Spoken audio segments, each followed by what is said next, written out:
We do have some sad news to pass along this afternoon. A longtime mainstay on Channel 8 has passed away. Linn Mills died last night after suffering a heart attack. He was a horticulturalist who helped Garden Springs preserve, and he had a segment on Channel 8's weekend morning show for more than 15 years. Good morning. My name is Dave Turner. We're doing this a little different this morning. We're going to be here at Linn Mills' house so we can show you what he has in his front yard. Linn?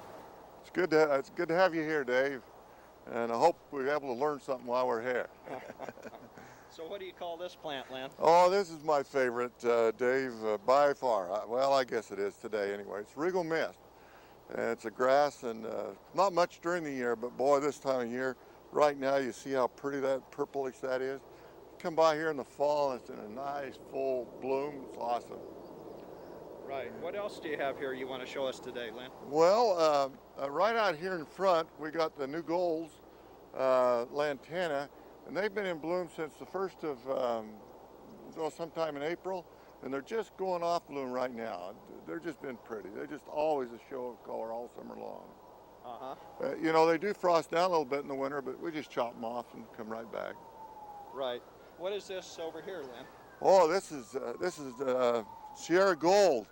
Oh, I love this plant. It's a little kind of petite. My wife, you ever met her? She's a little small woman. Well, weighs about 94 pounds, but anyway, she just loves to take care of this. But yeah, it's kind of pretty. I like it. It's good ground mat. If you notice, Dave, here, if you look right here on this side, there's no flowers, and that's nothing more than there's no light that ever gets to this side, and so as you can see how important light is. Right. One thing is kind of interesting. How do you prune this? Well, I didn't know what to do, and I told her, I said, if it was me, I'd just chop it right to the ground in the wintertime. She did. And look at it now. Right. Now, I see you do practice what you preach, Linn, and the fact that this is a drought-tolerant front yard, and it really looks nice. Dave, we reduced our water bill by as much as 25% with it, and so we've been quite pleased with it. The thing I like about it, something's always showing off. Right. You know, we're looking at the Desert Museum, Palo Verde right now, and boy, that's in the spring. Those blooms are big and just nice. And I see across the driveway you have the orchid form of the desert willow also. Oh, and during the summer, Dave, that's just beautiful. It's just awesome. You look up the top of the tree, you can still see a few blooms around. Something interesting quite there, as the plant gets older, I've noticed that the petals hang on a little bit. And somebody says one day, chop it off, and I did, and it's about ready for another chop. Well, thank you for having us out to your house today, Linn. It's been fun. I've enjoyed it. You know, today, folks, we've got a real surprise for you, and I mean a real surprise. Even we just found out about it, and it's been going on for over 10 years. But we got a shrub here, right here. It's called a strawberry bush. And this is Scott Comstock, who takes care of the gardens here. And we've noticed we never have any fruit down low, and you've always wondered why. We have, Linn, indeed. And if you look at this shrub, you can see where we've got plenty of flowering, plenty of fruit going on on the upper end. But when you look down below, anywhere down 3 foot or lower, void of any kind of fruit. Well, before we reveal a secret, you know, if you want something to bloom in your garden this time, this is an ideal shrub to have, right? This is a great one, Linn. Just show them that really unique flower. Well, you know, Linn, it's got this beautiful little bell-shaped flower on here that, of course, you can't deny its ornamentality. Looking at the fruit, very colorful. And, of course, the wonderful thing about our Buddha Sunido is that we can eat the fruit on this, Linn. Okay, now let's solve the mystery, Scott. It's always been low down underneath. We can't get anything, never get any fruit down there. What's happening? Well, Linn, just as of this morning, we found out we've got a strawberry thief in our garden. Strawberry thief? A strawberry thief, and our thief came in the form of a gray fox. Folks, that does make this life around here, the desert garden, so much more interesting as we start to find out how to have wildlife and plants all live together. It's perfect, Linn. We've got a perfect ornamental plant, and here's a way you can bring wildlife into your yard by providing a food source for them through the wintertime. Well, thanks, Dragnet, for solving this problem. My pleasure. Now back to you in the studio. Today I have with me Pete Duncombe, and he's my boss, folks, so be good to him while he tells us a lot of things about cactus. We're really getting inundated, Pete, with what to do with a cactus. Number one, water. Should we be watering them? Well, this time of year, Lynn, because of the cold and freezing temperatures, we basically shut down the water on the cacti this time of year, and we don't water them from about the middle of November through about the middle of March. I see a lot of people wrapping them. Should they be wrapping them? Well, you know, a lot of people want to go to the extreme of wrapping the big saguaros, but actually they're fairly hardy. What we find is that if you do, you know, pull that water back this time of year, they'll kind of harden off, and they're generally fine. You know, you know, even if we do get down to some cold weather, the saguaro's a pretty hardy cactus. You know, you've got an aloe right here in bloom. This is December, Pete. Well, the aloe veras are a winter bloomer, and so they're ones that we can count on for some winter color, and so it's kind of nice to have some aloe. There's some more hardy varieties that we can rely on that they look so tender. Aren't they subject to a lot of frost? If we get one of the real severe freezes, the aloes will freeze, and so in those cases you want to be alert to those severe freezes. And if you have more valuable cacti or things like aloes that are apt to freeze, then you're going to want to get out there and cover them with a blanket or something at that time. Blanket's usually good enough to do it. Yeah. You know, another question, I want to move like this barrel cactus right here.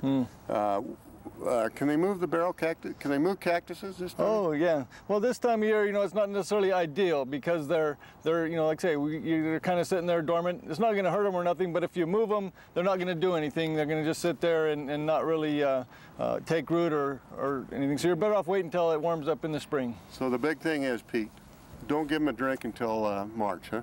That's right. Don't give them a drink.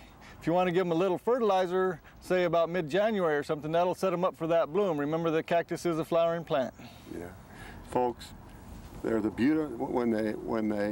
Lord was the only one that could create the bloom on a cactus. That's just how pretty it is. Back to you in the studio. We're here in the garden of Dick Jackson, and he's Mr. Horse's Mouth of the Roses, I feel like, and he's got a beautiful garden as we look across the garden. And one of the biggest fears, Dick, about pruning roses is just plain not knowing where to start. Now, Dick, I want you to know it takes a lot of time when we're not on TV, but he's going to show us in 3 minutes how to prune this rose. We're going to have to do a little cutting, I think. But, Dick, what's the first thing we do? Okay, we take about 1/3 of the growth off, remove all the leaves, any dead or diseased wood, and cut to an outside bud. So the bush will go outward. And cut in crisscross lanes, canes from inside. You know what? You want to open up the center so the light can get in, right? Correct. And you'll have less fungus. And take all the inside growth out. Crisscross canes.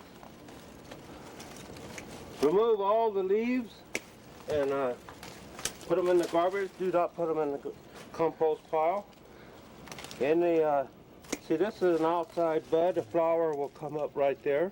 Take all the leaves off. See, he makes it so simple, folks. It's just... And every cut you cut at an angle. It supports it and makes the cane come stronger. If you cut it straight across, it's weaker in the wind when we break the cane off. And when I get through here, Lynn, see, I will rip all these leaves off, break them up, and put them in the garbage. Dick, now, if somebody wants to come around, we've got a rose pruning demonstration on Saturday the 10th.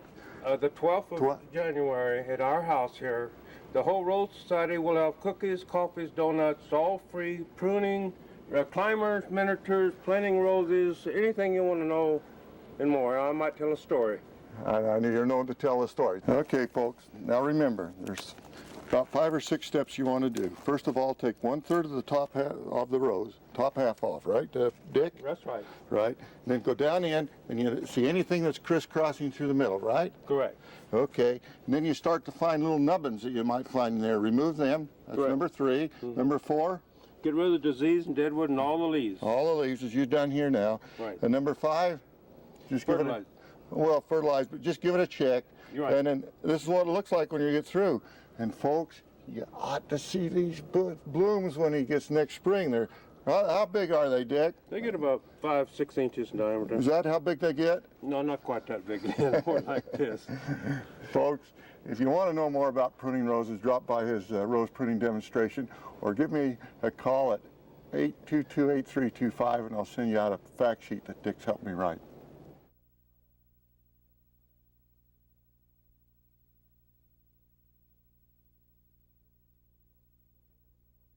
Take a look at those roses, folks. You can't do that in the other part of the United States, only here in Las Vegas, here in the middle of January. We're going to take a look at how to make those big roses, and I have Dick Jackson here, and he's going to tell you all the ingredients he gives his roses. Dick, is it easy to do? Okay, it's easy. Do it Las Vegas style, not New York City. First, we add in the latter part of January a cupful of sulfur. Why is that? Neutralize the pH in the soil so the roots absorb the food. Okay, here's Then some... we add some cottonseed meal, a slow-releasing nitrogen to put some organic material in the soil. And this won't burn the plant, Oh, no, it will not. Okay. Then magnesium sulfate is a trigger. Like when we drink orange juice, it makes everything work together along. And one thing, you got to have several things. So like when you eat potatoes, you got to have some spinach. Really? You're right. And you didn't need to tell me that, Dick. Roses need some of the same thing. This is a trigger to make everything work together. Right. Folks, if you go down to the store, pharmacy, they sell it as Epsom salts. They're both the same thing. It does the same thing. Mm-hmm. Okay. We add half a cup of superphosphate. This is the same thing as bone meal. And it makes bigger roots and bigger blooms. Now, if you have pets and have been using bone meal, use superphosphate, and the pets will not dig around your plant. Okay. Now, finally.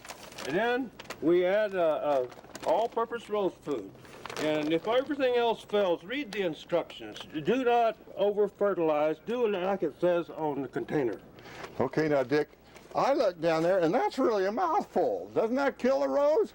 No, you scratch it all the way around a large area, then, but you only use the sulfur and cottonseed meal trace elements twice a year. Oh. And follow the other, it will tell you 4 weeks or 6 weeks, whatever brand you buy. Okay, you got it all sprinkled around. What's the next step? You scratch it in real good, and even if you have an automatic watering system, water it in with a hose and a bubbler to distribute it down on the ground. You don't let it float away and waste your fertilizer. And the big thing is because that helps to dilute the salt so that you can have a better rose. Right. And looky what you end up with, folks. Things like this. That's Isn't that Lynn awesome? Anderson. Who? Lynn Anderson, the singer. And who's this? That's Fame. Fame. Mm-hmm. And that one over there is Ain't She Sweet. That's Dolly Parton's baby. Oh, is it? Yes, they named it Ain't She Sweet. It smells wonderful. Folks, Dick's going to be having a rose pruning demonstration here. Watch my column in the paper.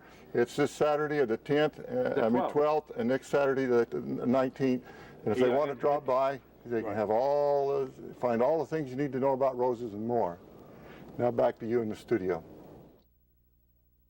You know, today we want to talk about the flower that was made for Las Vegas. Can you believe the flower just specifically for Las Vegas?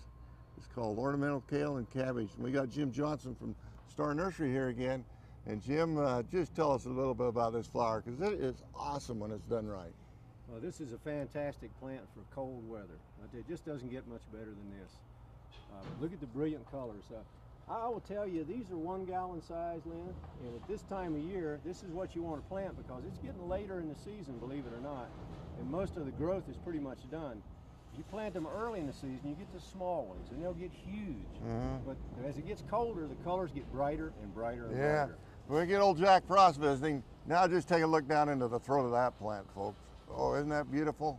And once again, the colder it gets, the colder it gets, the brighter it gets. Brighter it gets. It sure does. And if we get some warm weather, well, we'll get big leaves like you see up in Alaska. Yep, definitely right. It gets really, really large. Another interesting point about this is when you plant these, most plants, you're always told to plant them the same depth as they are in the pot. Now, a larger kale, if it has a stem on it like this one, you want to plant it where the head is resting flush to the ground. So don't worry, you don't want to have that stem sticking up above the ground. As these leaves kind of fade and new ones come out, they pop off, the stem gets longer. So set it right on the ground, it'll be very happy that way. You know, a lot of people, Jim, this is just cosmetic. You come home with this and you see this right here. Oh, what have I got to do to correct it? Well, you just break it off like that, and that corrects it. And, give it away to the compost pile. And interestingly enough, while it doesn't have a lot of flavor, it's 100% edible. It is. But once again, it was bred for beauty, not for food. That's correct. Now we got a little cosmetic work to do over here, Jim. Tell us what's going on. Well, for some reason, a lot of people, when they come and buy bedding plants, invariably get the big ones with a lot of tall flowers on them. You're much better off going for the short, compact ones. These little guys right here. They got all the blooms left in them, and you don't have to clean them up. Now, if you get the tall, leggy ones like this, when the flower gets finished, all you want to do is you want to reach down in the stem, way down in here, and just break it off. Makes my heart cry. Oh, it does, but just, they're neat. Also, when you're planting, if you get a lot of warm weather, the plants tend to grow very tall and lanky. You can pinch them off right down in the plant. Take anywhere from 1/3 to 2/3 off, right down near the bottom. It'll bush the plant up. You get a lot more blossoms. But it's always a good idea with pansies and violas to snip the blooms off when they get finished. Otherwise, they'll set seed, and the plant will put all its energy into seed production instead of flowers, which is what we want. Well, thanks, Jim, for helping us out today. You're And as we very go off the air, Jim and I are going to attempt to sing Viva Las Vegas. No, we aren't, folks.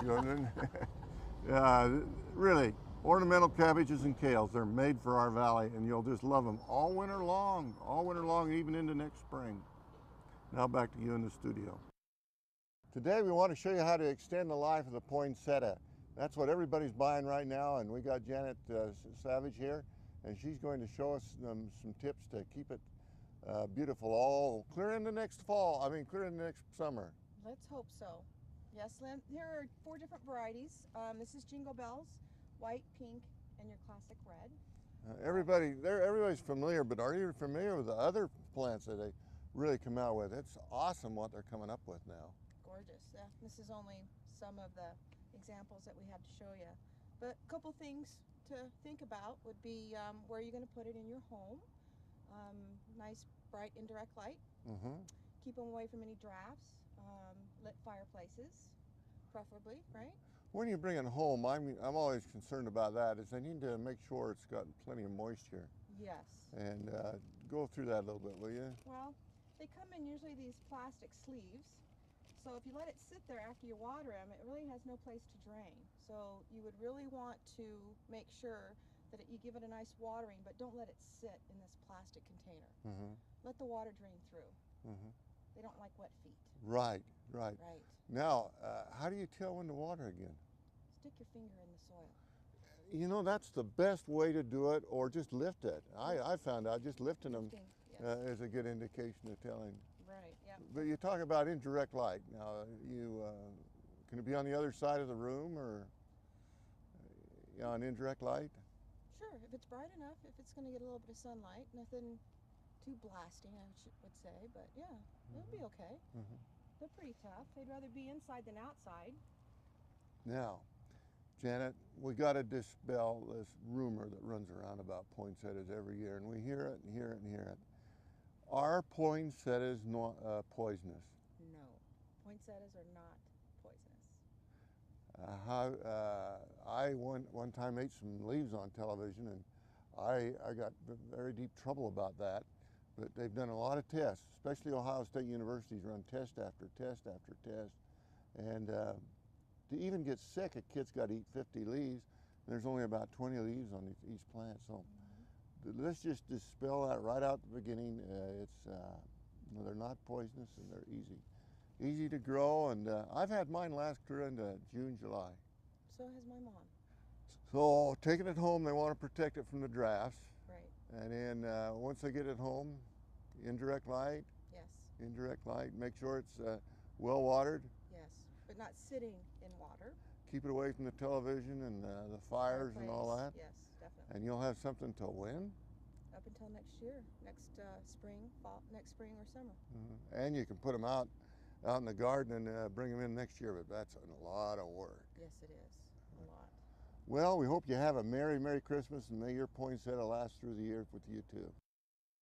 Folks, we're in the backyard of John Babstock, and doggone it, John, it's beautiful back here. Well, thank you very much. It's so peaceful and so warm and so inviting. But let's go down the wall. Once again, we're dealing with it now. This one we're dealing with an east wall. Yes. And you've covered it up rather than just being a big blank wall, and you've done that with two tall shrubs. You've got your Banks rose here. Uh-huh. And also a rose here, which by the time this is pruned back, my regular rose here, this will be blooming. It's starting to bloom already. Uh-huh. I like the Banks rose because it looks like little popcorn. Oh, they look gorgeous. Yeah. Look good, but they're starting to go over now, which is the unfortunate thing. And then And right down, if we look down the line there on vines, we've got Honeysuckle. honeysuckle. Big, huge honeysuckle. The beautiful thing about honeysuckle is that it has two different colors. The flowers come out, I believe, white and then turn yellow, or yellow and turn white. Either way, it doesn't really matter as long as the bees enjoy it. Okay, now let's look down here at the Well, we have an odd iris, little begonia. These are one of my favorites for fillers. These are Gadisha. Oh, there is a couple of foxgloves I put in. And at the back of all this, you can't see it yet, but I've put quite a lot of gladioli. So when these plants die down, hopefully the gladius will be up here. And you just open the curtain, huh? If you got a bad heart, well, you want foxglove around, don't you? Oh yes, digitalis. You suck that and you'll kill yourself. Right there on the end, we've got wisteria. No, clematis. Clematis, Nelly Moser. Isn't that pretty? And it grows gorgeous in England. Well, it does here. I think the wind's whipped you around. Let's just look down the other wall here, over here. Well, here we got more geraniums. What are these guys? Gerbers. Gerbers, yeah. Gerbers, which do quite well in Nevada. I'm surprised. My roses here, they bloom very quickly, these do, and go over quickly. And these I've just put in. These are more Jacob's coat. And then here's your fall, winter, fall. When this comes out, the mum will be your last flowering for the year, won't it? Well, these will flower pretty soon. Then I cut them back, and then they'll come again in the fall. Folks, look what he's got hiding down here. Look what he's got hiding down here. Look at that. Oh yes. Oh yeah. Well, there's a lot of hidden secrets out there, folks. Once again, John, we thank you for coming. And when you look on both sides of the wall, once again, that's got a lot of morning sun. This has got a lot of afternoon sun. He's learned how to take advantage of both. And this just gives you some ideas that you can do in your yard. Now back to you in the studio. Folks, today we want to show you a plague that's spreading across the valley, and it needs to be stopped, and stopped so that the plants are more beautiful. I have with me Dennis Swartzel from the Mountain States Nursery down in Phoenix, and he's going to show us what's going on and how to put a stop to it. We got some Texas sage here. Take it away, Dan. Well, this is the Texas sage, as you said, and you can see these plants have all been sheared very, very closely. They've used electric-powered or gasoline shears on these, not these old-fashioned ones, but they just go in and shear and clip all that tiny foliage right off the tips.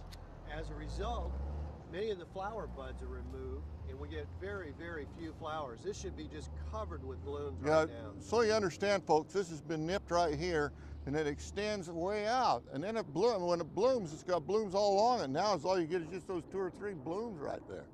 See, that's why we want to stop it. Not for the bad, for the good. In addition, the extra foliage that is produced takes a lot more water than it would normally need. So most people don't realize this very, very water efficient, drought tolerant plant is taking more water up. To show him what he means, look at that. Look, all you need to do is open it up and look how dead it is down in there, Dennis. That's the dead zone right in there. Dead zone, and nothing will come from that. It's pretty But doubtful. look at what happened right over here. It gets even thinner. You can see the new foliage is trying to emerge, but it's going to take a long, long time when it's been sheared up like this. In other words, it's not going to be much prettier the rest of the summer. This is it for this year. Here's another thing that's going on, folks, and let Dennis hide it for you. Well, if you look down at the base of the trees or these shrubs, they've trimmed off all the lower foliage. I'm sure it's been done to allow them to get access to trash and litter and that sort of thing. But these naked stems down at the base of the plant look like just little skinny stork legs. And all the energy is produced up at the top of the plant now, and it just looks barren. Looks funny from a distance to me. In other words, it's so wide on top that no light can get down underneath. Exactly. It should be narrower at the top, wider at the base, so you get that foliage all the way down. What did you say? Narrower at the top, wider at the base. And so we always see the inverse. Exactly. Okay. They should be pyramidal shape with the narrow part at the top. Folks, if your gardener is doing this to your shrubs, you better get another gardener. I'm really serious about this, folks. This is poor pruning. I know it's easy to do, but it's poor pruning. Now back to you in the studio. Today we're at Matt Adams' yard. That might not mean much to you, but he's a photographer taking this camera. He's on the other side of the camera, and has he ever done a great job? Just take a look, folks, as you look across. We've got a creek, or creek, I guess you call it, going down through here, and looking at it, how it comes from way around the backyard. Isn't that normal? And it comes and it goes around this retainer wall, and then it goes off out into the road. That is so natural. That makes it natural looking. But notice what he's done. He's got a vitex right here. This is a shrub that flower tree that's got purple blossoms on them. Oh, they're so pretty this time. Everything the creek's so natural. Looking back here, we've got this fountain grass. And then right along, we've got the yellow lantanas. Just all fit in right along the creek. Over here, we got lavender just all along. But looky underneath the lavender, we got organic mulch. Oh, isn't it it's so exciting to be part of this today. Then we got the sweet acacia in back of us here. I call it a monkey puzzle tree, and it just sort of fills in the landscape. It's just been in 2 years. This landscape's only been in 2 years, and look how full it is. I know, folks, we can come to this yard anytime during the year, and we'll always find something going on. Just take a look around to the rest of the yard. It is absolutely awesome. I just love it. You can do this too by dropping by the Desert Demonstration Garden, and there pick up a lot of ideas that will help you in developing your own landscape. Now back to you in the studio.